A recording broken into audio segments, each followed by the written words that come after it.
You think about this, man, everybody is rushing to the gates right now. I don't know if you saw the SEC chair come on with Paul Atkins. And I mean, it was a big deal. He basically opened the gates and he says every major tech company in general, finance outlet is lining up to tokenize.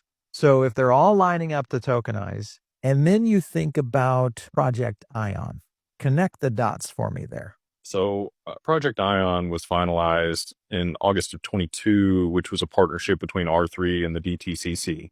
Yep.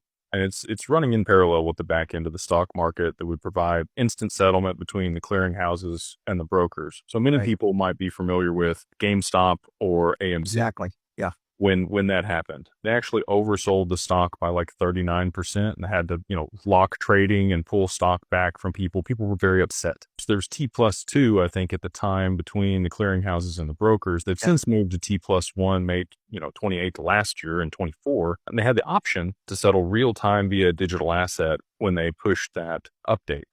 So it's there, it's ready, but we need something with enough liquidity to be able to provide the settlement for that. And, again, depending on if there's a supply shock for XRP, I think it could end up being the go-to in that position. Well, and that will be the key. If we do see that start to materialize and XRP becomes the underlying asset, I mean, now you're talking about, now how fast do you think that could occur? Because tokenization is starting to happen now. We're seeing tokenized stocks starting to take off on Solana.